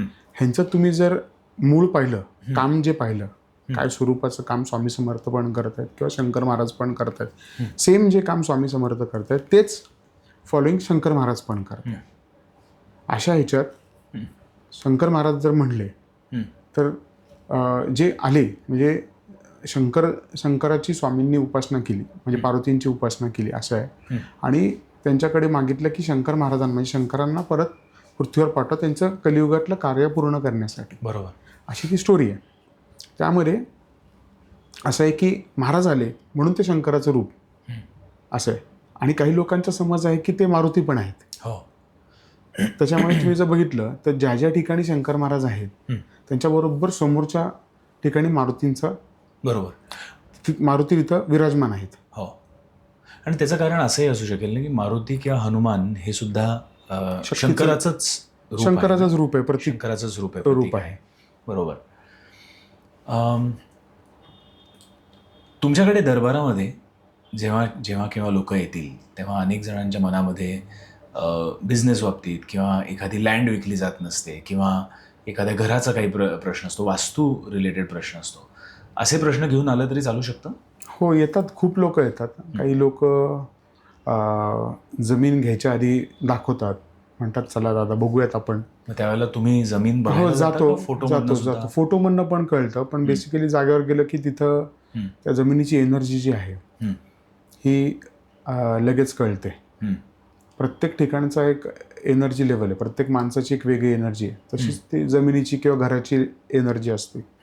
तसं मध्ये एकदा सोलापूरला गेलो होतो आणि त्या सोलापूरला गेल्यानंतर त्यांनी ती जमीन म्हणजे डील फायनल केली होती टोकन देऊन हं. त्या पार्टीने. आणि त्याच्यानंतर मी गेल्यानंतर मला सांगितलं दादा तुम्ही एकदा बघून घ्या. हो. आणि मला ते घेऊन गेले आणि मी बघितली जमीन. तर खूपच तिथे त्याची एनर्जी डिस्टर्ब होती त्या जमिनीची. काही वर्षांपूर्वी त्या ठिकाणी एक ॲक्सिडेंट झाला होता खूप मोठा. तो जो मालक आहे त्याचा पूर्ण हातच तिकडं म्हणजे निकामी झाला होता, म्हणजे कापायलाच लागला होता. नंतर जमिनीवरनं त्या ठिकाणी भरपूर वाद झाले होते भावांमध्ये. आणि म्हणजे अक्षरशः तिथे म्हणजे खून झाला होता त्या जागेवरती. तर तिथं गेल्यानंतर ह्या सगळ्या गोष्टी तिथं लगेच जाणवल्या समजल्या. आणि त्यांना सांगितलं. तर त्यांना त्यावेळेस त्या माहिती नव्हत्या. ऑलरेडी टोकन त्यांनी केलं होतं. ह्या सांगितल्यानंतर त्यांनी ते टोकन कॅन्सल केलं. आणि मग त्यांनी ह्या सगळ्या गोष्टीची चौकशी केली. त्यांना कळलं की ह्या अशा गोष्टी तिथं घडलेल्या आहेत. त्याच्यामुळे त्यांनी त्या टोकन जे दिलेले ते कॅन्सल करून तो व्यवहार रद्द केला. अशा गोष्टी आहेत. काही घरांमध्ये काही घरं अशी असतात की तुम्ही बघा आपण भरपूर लोक अशी आहेत की घरं घेतात आणि ती भाड्याने देतात. आणि भाड्याने दिल्यानंतर म्हणजे ते स्वतः तिथं कधीच राहू शकत नाही. बरोबर. स्वतःचं जे घर असून पण स्वतः तिथं राहू शकत नाही, दुसरीकडे जातात. काही काही कारणं असतात की जागा छोटी पडतीये किंवा तो वास्तू ऑलरेडी त्यांना तिथं येऊ देत नाही. अशा खूप गोष्टी आहेत. अशा घडतात, अशा गोष्टी आहेत. अशा पण मग अशा वेळेला उपाय सुद्धा मिळतात का महाराजांकडनं हो की हो तिथे मिळतात. काय हो करावं? मिळतात. आता असं आहे की मी एखाद्यांना तुम्ही जे मला म्हणलात ना की इनिशियल स्टेजला अशी गोष्ट सांगा. खूप इनिशियल स्टेजला आमचे एक जण माझा स्टुडंट होता. तर त्यांच्या घरी म्हणजे ते राहत होते सदाशिव पेठेत. त्यांनी घर पिंपरी चिंचवड साईडला घेतलं. आणि ते घर घेतल्यानंतर मी बघितलं नव्हतं घर. पण आतनं मला सांगितलं गेलं महाराजांनी की अरे याला घर बदलायला लावू नको. ते घर घेतल्यानंतर त्याच्या वडिलांना आजार चालू होणार आहे. आणि त्यांनी तिथं 1 नाही 2 फ्लॅट घेतले. आणि त्या वडिलांना कधीही न बरा होणारा आजार झाला. आणि विदिन 6 महिन्यात ते तिकडनं म्हणजे ते वारलेच. अशा पण गोष्टी वास्तू मधनं समजतात. किंवा जो प्रश्नकर्ता तुमच्याकडे आला असतो त्याच्या थ्रूच तुम्हाला ते समजतं. हो वास्तू न बघता देखील. हो. मध्ये समाधी मंदिराच्या जवळ, महाराजांच्या समाधी मंदिराच्या जवळ अलीकडच्या काळामध्ये जेव्हा मेट्रो जाणार होती त्यावेळेला मेट्रो मला वाटतं ती समाधी मंदिरामधनं जाणार होती. आणि त्यावेळेला अनेक गोष्टी घडल्या होत्या. तिथे सुद्धा महाराजांनीच तुम्हाला तो संकेत दिला की कार्य करणं आवश्यक आहे, किंवा इनोटॉक्सच्या दर्शकांना सांगू शकाल की तेव्हा काय घडलं? बेसिकली काय झालं त्यावेळेस मी वकील असल्यामुळे माझे पार्टनर आहेत ॲडव्होकेट रोहित पाटील म्हणून. तर त्यांचे जे काही असतील त्यांना नोटीस आल्या मेट्रोच्या आणि महानगरपालिकांच्या की ते तिकडं म्हणजे शंकर महाराज जे मठ आहे त्याच्या पुढच्या साईडला थोड्या ते ॲक्वायर करत होत्या जमिनी मेट्रोसाठी. आणि त्याचा अभ्यास केल्यानंतर असं लक्षात आलं की जी मेट्रो आहे म्हणजे आता अंडरग्राऊंड मेट्रोचं जे काम चालू आहे स्वारगेटपासून ते कात्रज हा साधारण 5.5-6 किलोमीटरचा टापू आहे. तर ते अलाइनमेंट वगैरे सगळ्या बघितल्यानंतर अशी गोष्टी लक्षात आल्या की जी मेट्रो आहे ही शंकर महाराजांच्या समाधीच्या खालनच जाते. बापरे. म्हणजे हा खूप म्हणजे सिरियस विषय होता. आणि सर्वात वाईट अशी ह्याच्यात गोष्ट अशी काय आहे माहिती का तुम्हाला की प्रशासनाने म्हणजे मेट्रो प्रशासनाने असो पुणे महानगरपालिकेने असो ही गोष्ट म्हणजे लपूनच चालले होते ह्यांचे. ही शंकर महाराजांच्या ट्रस्टींना पण त्यांनी कळू दिली नाही आणि शंकर महाराजांच्या ट्रस्टींना पण ही गोष्ट माहिती नव्हती. ज्यावेळेस आम्ही फेब्रुवारी महिन्यात ट्रस्टींना पत्र दिलं पहिल्यांदा आम्ही जाऊन ट्रस्टींना भेटलो आणि त्या दिवशी आम्ही पत्र दिलं की अशी अशी गोष्ट होतीये. त्यावेळेस त्यांना ती गोष्ट समजली की आपल्या समाधीच्या खालनं मेट्रो चालली. यासाठी आम्ही खूप फॉलोअप घेतले. म्हणजे मुख्यमंत्र्यांना पत्र लिहिलं होतं, उपमुख्यमंत्र्यांना पत्र लिहिलं, पंतप्रधानांपर्यंत आम्ही पत्र दिले, गृहमंत्र्यांना दिलं, महाराष्ट्रातले बाकीचे पुण्यातले खासदार आहेत त्यांना दिलं, 2 खासदार आहेत पुण्याला, सुप्रियाताईंना दिलं. ह्याच्यात सुप्रिताईंनी पण आम्हाला व्हिजिट दिली, मठात जाऊन पाहणी केली. यावेळेस त्यावेळेस मेट्रोची पण लोक तिकडनं आली. तर त्यांचं असं आता म्हणणं आहे की ती मेट्रो म्हणजे कुठनं जात होती तुम्हाला मी सांगतो. स्वारगेटकडनं जेव्हा येते ती बरोबर शंकर महाराजांची जी समाधी म्हणजे जे विहीर आहे त्या विहिरीच्या खालनं जाऊन सरळ जाणार होती KK मार्केटकडे. आणि तसंच म्हणजे ते कसं आहे की 7 मीटरचे 2 असे गोल आहेत, त्याच्यातनं एकदा या साईडनी जाते आणि या साईडनी येते मेट्रोला, असे ते टनेल आहेत. तर ते टनेल बरोबर खालनं जात होते. आता भरपूर लोक काय म्हणतात की तुम्हाला काय प्रॉब्लेम आहे, खालनं गेल्यावर तुम्हाला काय प्रॉब्लेम आहे. प्रॉब्लेम आम्हाला नाही आहे, तिथे शंकर महाराजांची जिवंत समाधी आहे. तर समाधीचा अर्थ काय होतोय की त्याचे जे आर्थिंग आहे म्हणजे खाली आपल्या पृथ्वीवरती आणि वरती तिची एनर्जी आहे पूर्ण, तिची एनर्जी त्या आर्थिंगवरती डिपेंडेंट आहे. त्याच्या खालनं किंवा वरनं कुठली गोष्ट जर गेली तर ऑटोमॅटिकली ते जे त्याचा जो ओरा आहे हा पूर्णपणे डिस्टर्ब होतो. बरोबर. आणि त्याचे विपरीत परिणाम पण होतील. आध्यात्मिकदृष्ट्या ही गोष्ट चांगली नाही आहे. तुम्हाला जर आठवत असेल काही वर्षापूर्वी ज्ञानेश्वर महाराजांनी समाधी घेतल्यानंतर पण काही लोक आली होती अमेरिकेवरून आणि त्यांनी रिसर्च केला होता की त्या रिसर्चमध्ये त्यांना असं जाणवलं की जो महाराजांचा ओरा आहे हा 45 किलोमीटर समाधीपासून तेवढा आहे. तसंच शंकर महाराजांचा त्या ठिकाणचा ओरा आहे. बरोबर. तर ह्या मेट्रोनी काय होणार आहे की तो जो ओरा आहे हा ऑटोमॅटिकली डिस्टर्ब होईल. बरोबर. आता हे जरी म्हणतात की अंडरग्राऊंड आहे, सगळ्या गोष्टी आहेत, तर आपण जर मी खूप अभ्यासपूर्वक बोलतो वकील असल्यामुळे, जो DPR सँक्शन झाला त्या DPRमध्ये तो जो मेट्रोचा जो रोड आहे हा त्या ब्रिजच्या खालनं गेलेला आहे. आणि ह्यांचे जे प्रोजेक्ट हे 2600 कोटी रुपयाचे आहे.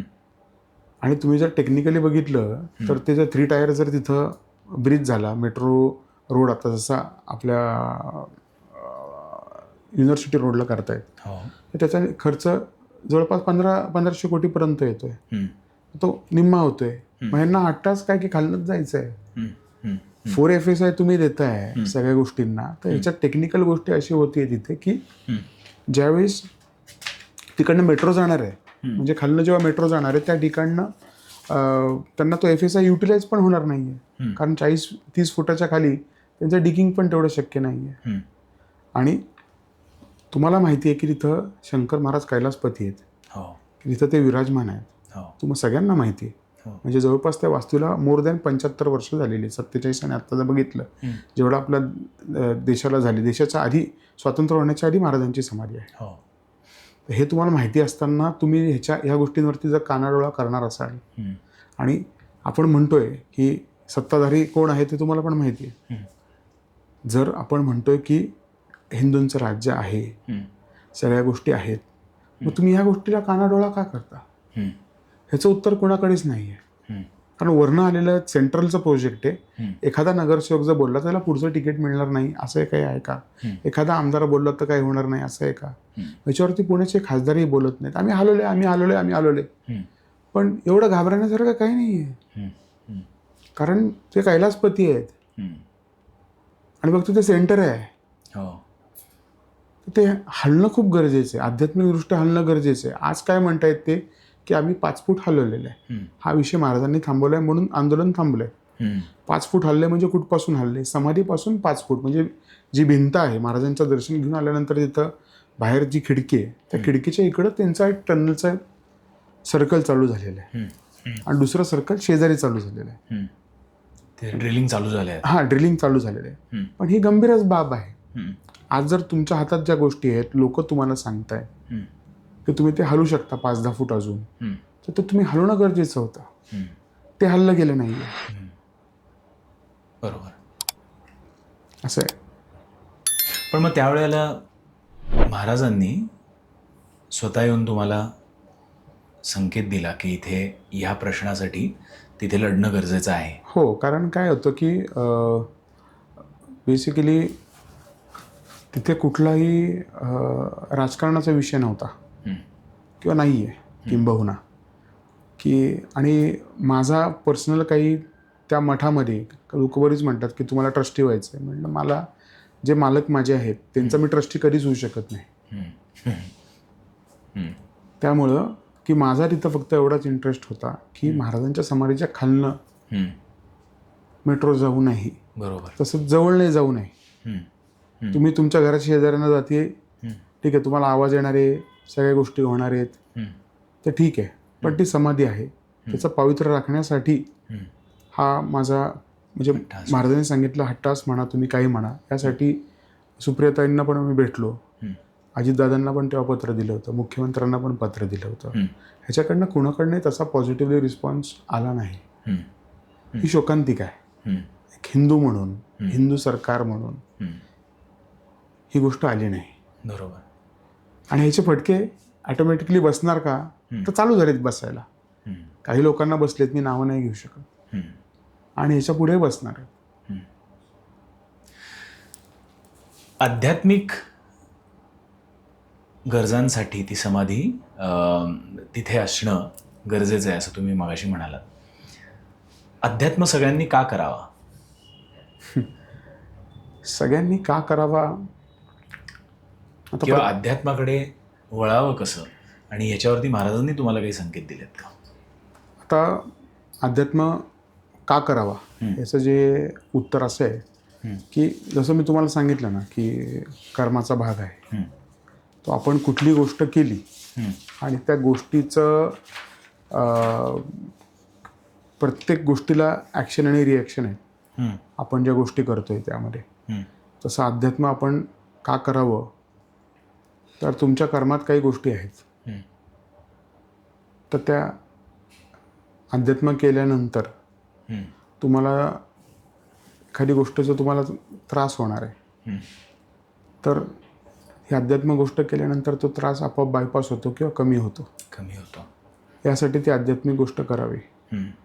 किंवा हा परत कॉन्ट्रोवर्शियल क्वेश्चन होतो की करूया का ना करूया, त्याच्यामुळे असं काही कंपल्शन नाही की तुम्ही करा. दुसरी गोष्ट वेळ आल्याशिवाय ते होणार. दुसरी गोष्ट असे भरपूर लोक आहेत की ते नास्तिक होते आणि महाराजांनी त्यांना आस्तिक बनवलेलं आहे. तसंच ह्याच्यात अजून सांगावं असं वाटतं की अध्यात्म आपण कुणाला असं सांगू नाही शकत की तेजस तू रोज करा, अशी ती गोष्ट नाही आहे. ती मनापासून यायला पाहिजे, त्यावेळेसच ती गोष्ट घडते. पण अध्यात्म म्हणलं की गुरु कोणाला तरी मानणं हे खूप गरजेचं असतं. हो. तर मग प्रत्येकाने गुरु कसा शोधावा? प्रत्येकाने गुरु असा शोधावा की आता या दत्त संप्रदायामध्ये खूप गुरु झालेले आहेत. स्वामी समर्थ आहेत, नरसिंह सरस्वतीपासून श्रीपाद श्री वल्लभ, नरसिंह सरस्वती, स्वामी समर्थ, शंकर महाराज, चिले महाराज, साईबाबा. आपण ज्या ठिकाणी राहतो, आपण ज्या ठिकाणी आपल्याला त्या मठाचा ॲक्सेस आहे, सोपी गोष्ट आहे. मी धनकोडीत राहतो, माझ्याकडनं मठ जवळ आहे, तर मला तिकडे जाऊन सेवा करणं सोपं आहे. तसं तुम्ही तो गुरु शोधावा. मी असं नाही म्हणते की डिरेक्टली फिजिकल फॉर्ममध्येच तुम्ही शोधा. स्वामी आहेत, स्वामी सगळीकडे आहेत, शंकर महाराज सगळीकडे आहेत, काम सगळ्यांचं सारखं आहे. आणि किंबहुना या गुरूंकडे जाऊन प्रार्थना केल्यावर, रेग्युलरली प्रार्थना केल्यावर, हेच एखादा सदेह सद्गुरू कडे मार्ग दाखवू शकतील. असंही होऊ शकतं. कारण फिजिकल फॉर्ममध्ये नसल्यामुळे की माझ्यासारखे असंख्य साधक आहेत, महाराजांचे सेवक आहेत, की तुमच्या प्रश्नांची उत्तरं महाराज त्यांच्याकडे पाठवून ते तुम्हाला त्या ठिकाणी मिळतात. बरोबर. असं आहे. बरोबर. गृहस्थ लोकांसाठी नित्यनियमाने रोजच्या रोज करायला काही उपाय असे महाराजांनी कधी तुम्हाला सांगितले का? की फॉर एक्झाम्पल काही जण नाममंत्र करतात, काही जण जप करत असतील, काही कुलदेवता कुलदेवीकडे जातात, काही दानधर्म करतात, काही फक्त कर्मावर विश्वास ठेवतात. तर असे काही गोष्टी आहेत का की प्रत्येक गृहस्थ हा नित्यनियमाने उद्यापासून, हा पॉडकास्ट ऐकल्यापासून करू शकतो आणि त्याचा फायदा त्याला होऊ शकतो? असं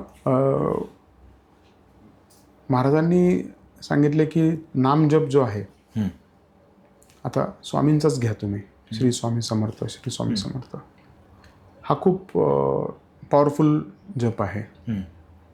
तसं पाहायला गेलं तर महाराज म्हणतात की जो माझ्या शंकर महाराज म्हणतात, जो माझ्या गुरूंचं नाव घेईल हम्म. त्याच्या पाठीशी मी सदैव उभा आहे. हम्म.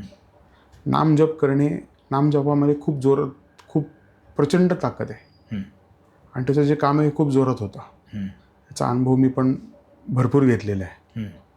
तर नाम जप निदान करावा हम्म. प्रत्येक इंडिव्हिज्युअलनी स्वतःच्या एनहान्समेंटसाठी.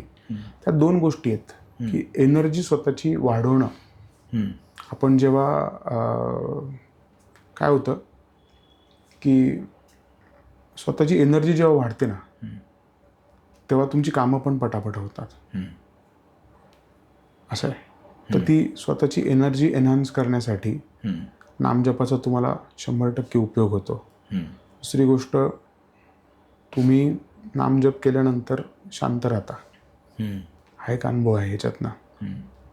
त्याच्यामुळे नामजप केला पाहिजे. बरोबर. नामजप करायला हरकत नाही. आणि नामजप नामजप हा करायला.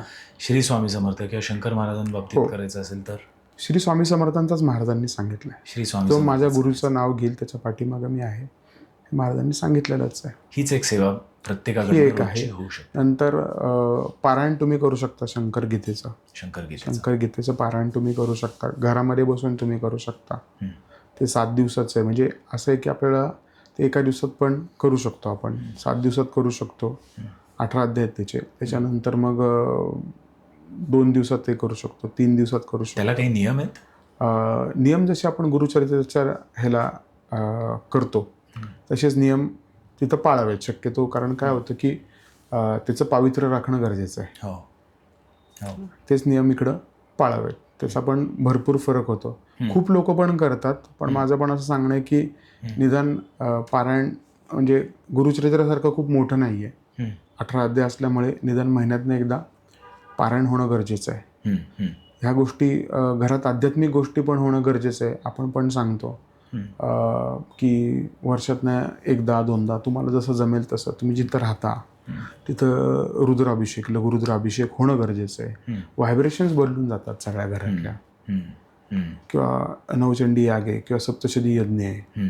ह्या गोष्टींनी काय होतं की घरातलं जे ॲटमॉस्फिअर आहे हे ऑटोमॅटिकली बदलून जातं. बरोबर. आणि त्याचा फायदा सगळ्यांनाच होतो घरातल्या. बरोबर. की घरात कुठं वाद होत असतील, तंटा होत असेल, तर ऑटोमॅटिकली त्या गोष्टींवरती जी निगेटिव्ह एनर्जी डेव्हलप होती ती निघून जाते. आपण घरात वाद होतात आणि वास्तू नेहमी तथास्तच तुम्हाला सांगत असते.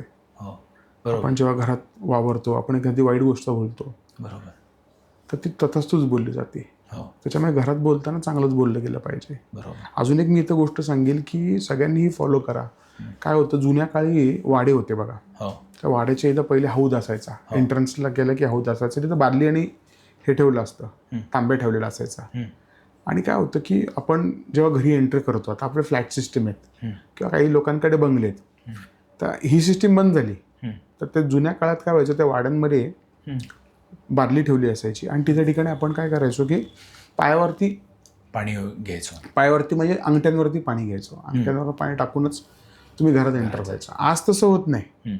आज त्याच्यात तुम्ही घरात गेलात किंवा मी घरात गेलो की बूट काढतो, बेडरूममध्ये जातो, पहिले कपडे काढतो, त्याच्यानंतर मग आपण मग बाथरूममध्ये जातो. आपण अर्धं घर फिरलेलं असतो. त्याच्यामुळे जी काही आपण निगेटिव्ह एनर्जी घेऊन जाऊ शकतो, पॉसिबिलिटी, ती डिरेक्टली ब्रेक होते. गेल्यावर पहिले पाय धुणं खूप गरजेचं आहे. हे मी प्रत्येकाला सांगत असतो. जे लोक फॉलो करतात या गोष्टी खूप करणं गरजेचं आहे. ओके. जसं महाराजांच्या शंकर गीतेबद्दल तुम्ही आता सांगितलं की त्याचं पावित्र्य राखलं पाहिजे आणि त्याच्यामध्ये खूप एक विलक्षण पॉवर असते. म्हणजे मला एकांनी सांगितलं की गुरुचरित्र असो किंवा श्रीपाद श्रीवल्लभ चरित्रामृत असो किंवा जसं तुम्ही शंकर गीता म्हणलात, तर ती पुस्तकं नसून, ते ग्रंथ नसून, त्याच्यामध्ये एक आध्यात्मिक शक्ती आहे.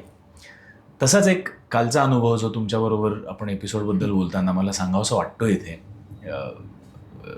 हा अनुभव घेतल्याशिवाय लोकांना समजणार नाही, पण सांगावंसं वाटतं की तुम्ही जे पेंटिंग मला दाखवलं आणि ती पेंटिंग, स्वामी समर्थांचं पेंटिंग, तुम्ही मला तुमच्या फोनवर दाखवलं. हो. आणि तुम्ही फक्त म्हणालात की त्या पेंटिंगकडे बघत राहा की बघ. आणि मी बघत होतो आणि त्याच्यामधला स्वामींचा चेहरा होता, तो सुद्धा खूप वेगळा होता, म्हणून मी बघत राहिलो कुतूहलाने. पण ते बघता बघता तिथे हलका असा सिगरेटचा वास किंवा हुक्क्याचा वास हा तिथे येत होता. म्हणजे नुसते ग्रंथ नाही तर त्या फोटोमध्ये सुद्धा काहीतरी एक विलक्षण आध्यात्मिक शक्ती होती. हो.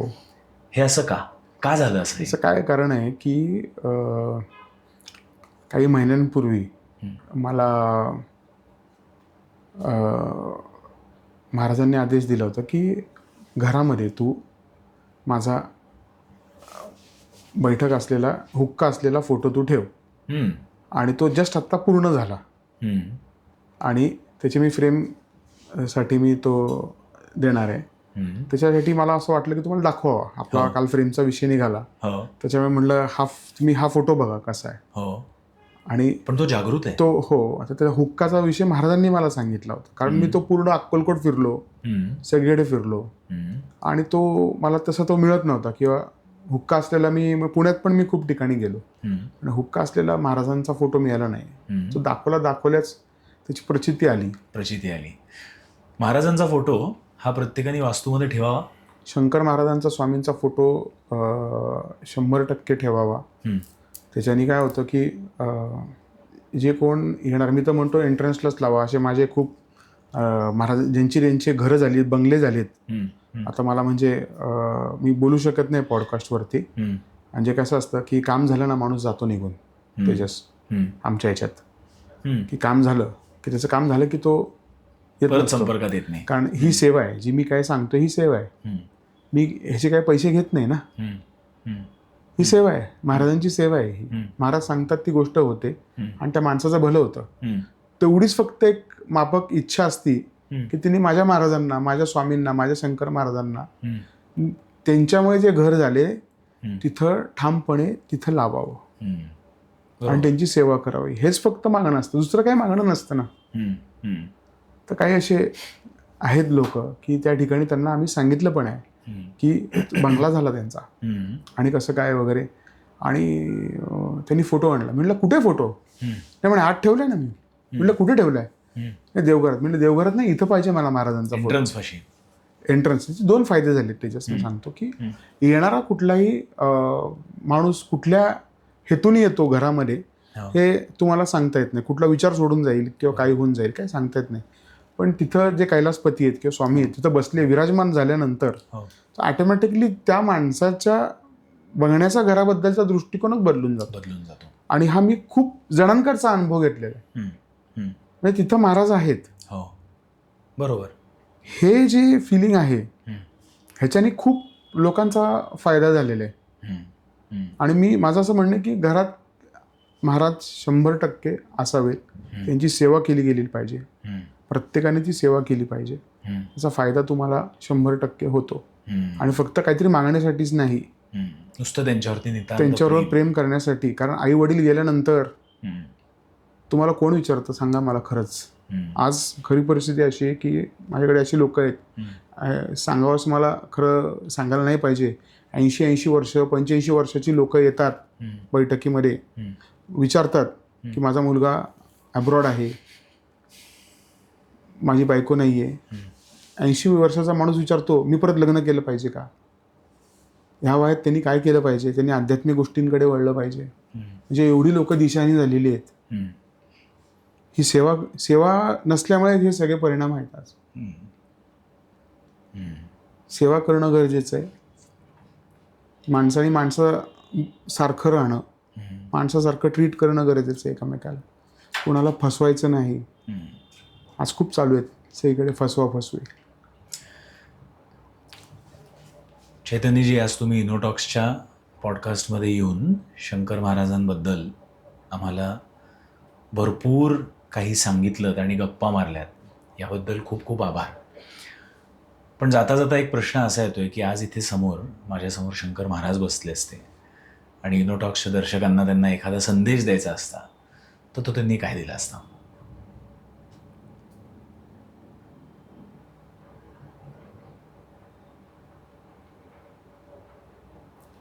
सेवा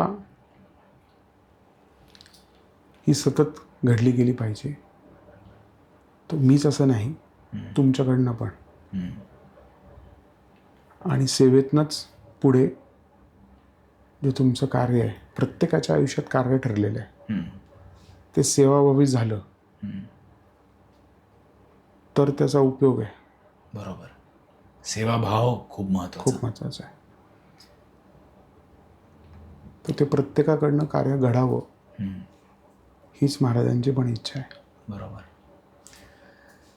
इनोटॉक्सच्या हा एपिसोड आमच्या दर्शकांनी पूर्ण बघितला की त्यांना आम्ही एखादा शब्द लिहायला सांगतो कॉमेंट्स बॉक्समध्ये, जेणेकरून आम्हाला समजतं की त्यांनी तो एपिसोड पूर्णपणे बघितला आहे. आणि त्याच्यामुळे तुमच्यासारखे अनेक नवीन नवीन गेस्ट्स आम्हाला इनोटॉक्सवर आणायची प्रेरणा पण मिळते. आज खरं शब्द मी तुम्हालाच विचारणार होतो, पण मनामध्ये असा शब्द येतोय की सगळ्यांना जयशंकरच लिहायला सांगूयात. जयशंकरच लिहायला सांगा. जयशंकरच लिहायला सांगूयात. हा एपिसोड तुम्ही संपूर्ण बघितला असेल आणि तुम्हाला हा आवडला असेल तर कॉमेंट सेक्शनमध्ये तुम्ही जयशंकर हे लिहा. म्हणजे ती एक शंकर महाराजांप्रती कदाचित छोटीशी सेवा का होईना झाली असं आपण समजू शकतो. आणि जसं चैतन्यजींनी सांगितलं तसं सेवा करण्याचे अनेक मार्ग असू शकतात. त्यापैकी एखादा मार्ग तुम्ही निवडावा आणि तुमच्या मनामधला जो देव असेल किंवा शंकर महाराज असतील किंवा स्वामी समर्थ असतील त्यांच्या चरणी सरेंडर करून तुम्ही त्यांची सेवा सुरू करावी. जयशंकर. जयशंकर.